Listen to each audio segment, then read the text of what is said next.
Hey guys, this is Keithy6, metal detecting in Alaska, and I want to share this treasure story with you about this man who buried all this treasure, $2 million worth. So check this out, because I'd really love to go look for it. At least it'd be cool if one of us found it.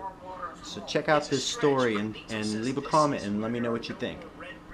What if we told you there was a treasure chest full of gold and jewels waiting to be found somewhere in the mountains north of Santa Fe? Our Gotti Schwartz recently talked to the only man who knows exactly where that treasure is because he filled the chest and he hid it. And Gotti joins us now to explain why the man hid the treasure and how you can find it. Gotti?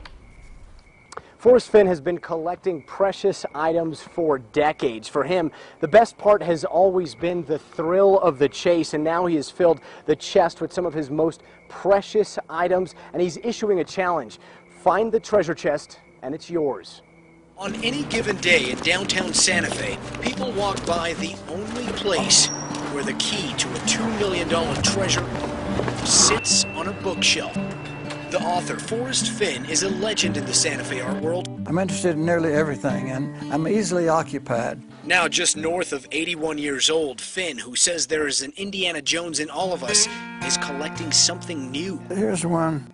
Emails from people out looking for his treasure. And it's a thrill for me to see what's happening, that people are getting interested in the thrill of the chase themselves. The thrill of the chase is more than a phrase.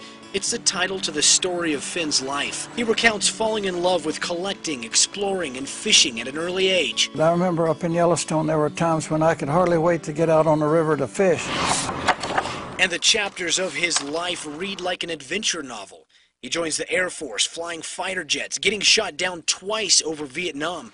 After retiring, he starts up one of the best-known art galleries in Santa Fe and makes his fortune. And then a doctor tells him... He told me I had a 20% chance of living 3 years. He has cancer. So, you know, my life changed dramatically there over a short period of time. But the predicted end never came. He beat the cancer, and the thrill of the chase took on a whole new meaning. I decided that I had had so much fun over 60 years collecting things, why don't I find a little treasure chest and fill it up with neat little things and go hide it someplace, and the people behind me, let them have the same thrill that I've had over the years. The 9 clues to finding Fenn's treasure Begin at where warm waters halt. Can be found in a poem. Take it in the canyon down. In the back of his book. Not far, but too far to walk. Put in below the home of Brown. For the someone wise enough to find the blaze, the person who takes the chest and goes in peace.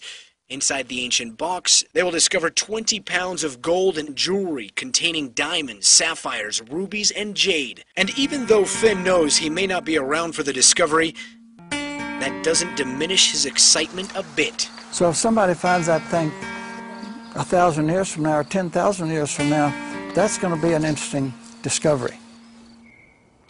Now, for those that may be worried that this is a scam or just a way to sell books, consider this little nugget. Forest Fenn has donated all of the books to Santa Fe's Collected Works bookstore, and Forest Fenn says he is not making a penny on any of it.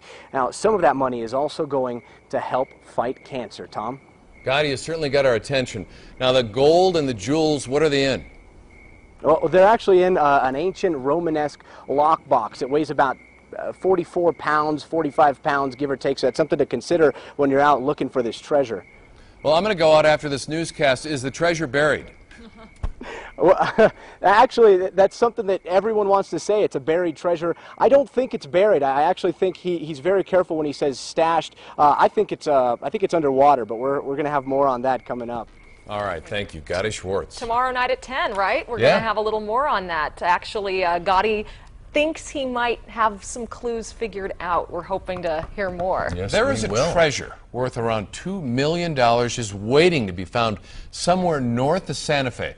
To find this secret stash, you'll have to unlock the clues hidden in a cryptic poem. Last night we introduced you to Forest Fenn, the Santa Fe collector who hid the secret stash just for the thrill of it. Tonight our Gotti Schwartz actually goes out looking for that treasure. Gotti. Well, I teamed up with a man who drove about 1,000 miles to come to New Mexico to look for Forest Fenn's treasure. Dale Neitzel knows exactly what Fenn is talking about when he writes about the thrill of the chase. So far, Neitzel has logged over hundreds of hours looking for this treasure. He's read Forest Fenn's book a dozen times, and he was convinced we would find the treasure in Red River. I can make it light up and you go 230,548 miles. 1,600 of that is getting down here. Dale Neitzel has driven more than 1,000 miles to Red River to claim the prize he thinks is his. He said I could document the discovery, and if he finds the $2 million treasure, I would be so excited. I'd be doing little dances on the I'd be picking up, I'd be holding it up and I'd be jumping like this.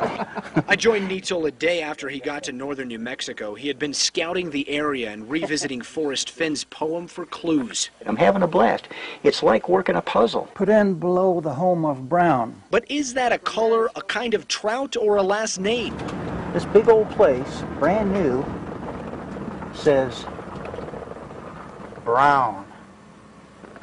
What'd you think when you saw this? I thought, holy shit. Here on the Red River, where I believe it is, and in the home of Brown right here. All right. Neitzel isn't exactly inconspicuous, walking around carrying an ice axe in the middle of this summer, with me trailing behind with a camera. But this stretch of the Red River is deserted. A few people come here, but how many people are going to know about this spot?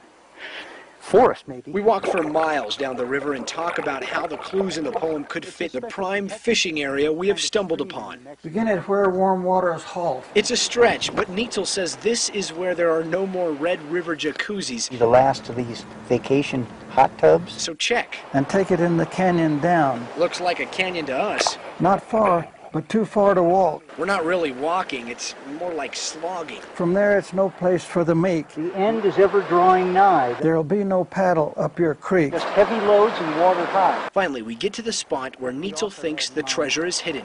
But if I were going to put a 35-pound box somewhere, a pool like that would be the perfect place. Icy river water doesn't scare this treasure hunter, and he plunges right in. But the water is moving too fast to see if there's a treasure below. There's no way to really get a clean look at what's underneath that waterfall, so we're going to take this. This is going to act like our sonar. Armed with an underwater camera and Neitzel's ice axe, I give it a try. And within seconds, I hit something that doesn't seem right.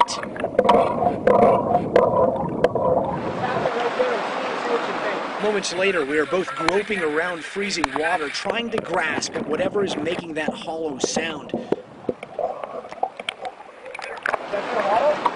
Finally, we get it out of the white water and realize it's just a rock. Walking out of the forest in squeaky sneakers, Neitzel says this is just another place out of hundreds he can now rule out. And if he doesn't find the treasure, he says he won't be disappointed because just being on a quest gives meaning to his life. What drags me out here is the beauty.